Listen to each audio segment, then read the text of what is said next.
व्यक्ति को सदैव बुराई से बच के रहना चाहिए। अगर कोई बुरा कर्म करता है तो वह कर्म उसको अपने जीवन में भोगना ही पड़ता है।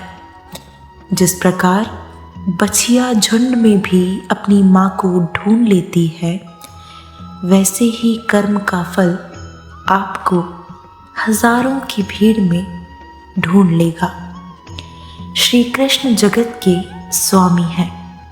वह कण कण में निवास करते हैं। छोटे से छोटे जीव के हृदय में ईश्वर का वास होता है। उस जीव को कष्ट का अनुभव होना ईश्वर को कष्ट का अनुभव कराता है। अर्थात किसी जीव को कष्ट देकर अपने ईश्वर को खुश कैसे देख सकते हैं। कृष्ण कहते हैं, अपने कर्म समाज के प्रति और मानव कल्याण के प्रति केंद्रित करते हुए करो, बाकी फल की चिंता मत करो। उन सभी कर्मों को मुझे समर्पित करो। इस मार्ग को अपनाकर तुम मुझे प्राप्त कर सकते हो, मेरे प्रेम का भागीदार बन सकते हो। जो दुष्ट लोग होते हैं वह कठोरता से ही मानते हैं। उनको समझाने के लिए कठोर व्यवहार करना आवश्यक होता है। अगर समझाने मात्र से दुष्ट समझ जाते तो बांसुरी बजाने वाला कभी महाभारत नहीं होने देता। मनुष्य का मन सदैव से चंचल रहा है। इस मन की चंचलता ने मनुष्य को पथ भ्रष्ट तथा मार्ग से विचलित करने में कोई कसर नहीं छोड़ी। जो व्यक्ति अपने मन को नियंत्रण में नहीं रखता, वह धीरे धीरे स्वयं का शत्रु बन जाता है। श्री कृष्ण कहते हैं, विधाता होकर भी विधि के विधान को टाल न सका। मेरी चाह राधा थी और चाहती मुझको मीरा थी, पर मैं हो रुक्मणी का गया। जो विधाता के लेख में होता है उसी का फल हमें मिलता है। विधि के विधान को स्वयं ईश्वर भी नहीं डाल सकते। जिस प्रकार राधा से कृष्ण निश्चल भाव से प्रेम करते थे, प्रेमिका के भाव से मीरा कृष्ण को पति मानती थी, मगर विधि के विधान में रुक्मणी का साथ लिखा था, जिसे स्वयं विधाता भी नहीं डाल सके। इसलिए क्रोध व्यक्ति का सबसे बड़ा शत्रु होता है। क्रोध के जन्म लेते ही व्यक्ति अपना विवेक खो देता है। विवेक के खो जाने पर व्यक्ति अपने पतन के मार्ग में उन्मुख हो जाता है। क्रोध की अवस्था से सदैव बचना चाहिए। भगवान श्री कृष्ण ने साफ शब्दों में कहा है, तुम खाली हाथ आए हो और खाली हाथ ही वापस चले जाओगे।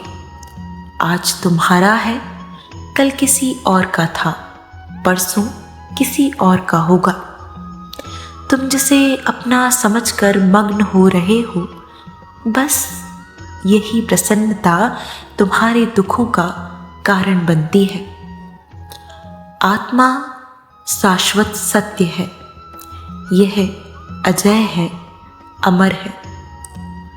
आत्मा नए नए शरीर को धारण करती है। एक शरीर से निकलकर दूसरे शरीर में यही आत्मा की विचरण प्रक्रिया है।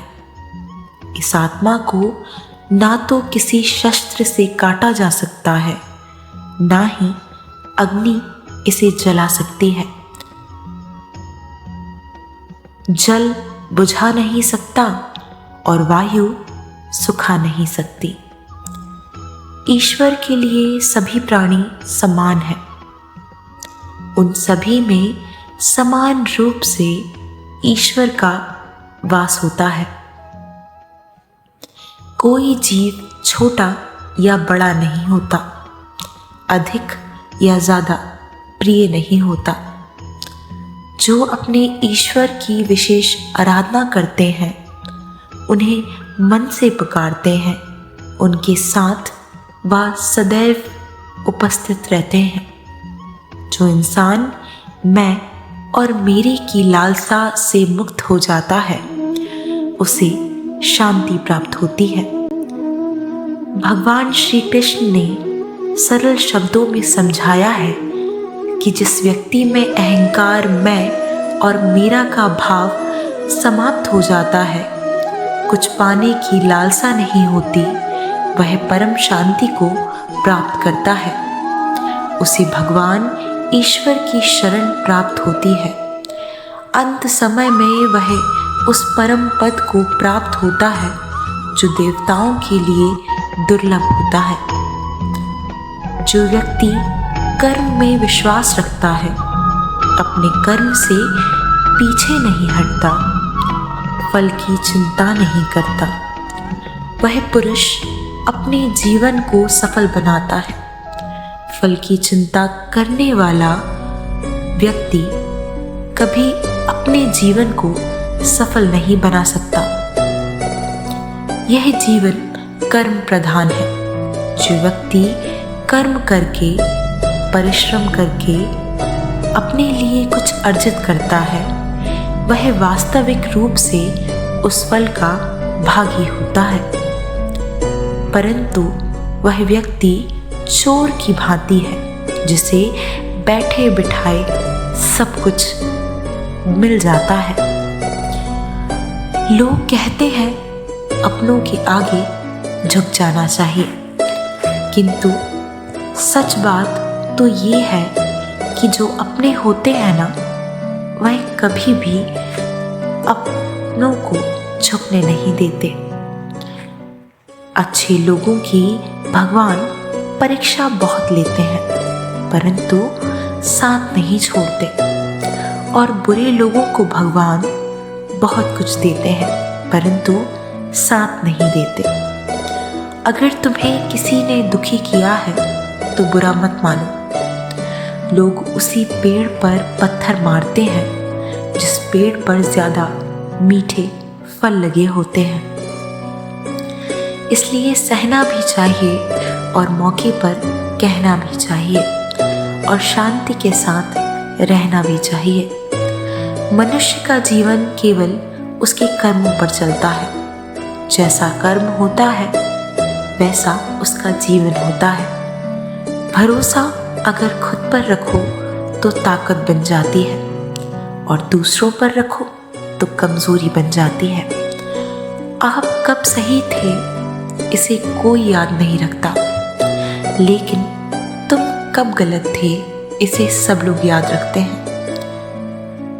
इसलिए जीवन में कभी मौका मिले तो किसी का सारथी जरूर बनना, लेकिन स्वार्थी कभी नहीं। जिसे तुम अपना समझकर प्रसन्न हो रहे हो, बस यही प्रसन्नता तुम्हारे दुखों का कारण है। इस संसार में कुछ भी अपना नहीं, यहाँ केवल अपने कर्मों का फल मिलता है। चाहे फिर वह फल अच्छा हो या बुरा, सबका हिसाब आपको यहीं देकर जाना है। उस जगह पर शांत रहना अच्छा है जहां आपको कोई मोल नहीं मिलता। जीवन में मौन का अर्थ यह नहीं कि आप कमजोर हैं या आप जवाब नहीं दे सकते। इसलिए प्रतीक्षा करें उस दिन जब भगवान खुद आपके मौन का जवाब देता है। भगवान के दिए हुए जवाब से बड़ा कोई भी इस दुनिया में बार नहीं होता। हम आशा करते हैं कि आपको हमारी आज की ये वीडियो पसंद आई होगी और आपको इससे सीखने ज़रूर मिला होगा। तो खुश रहिए, स्वस्थ रहिए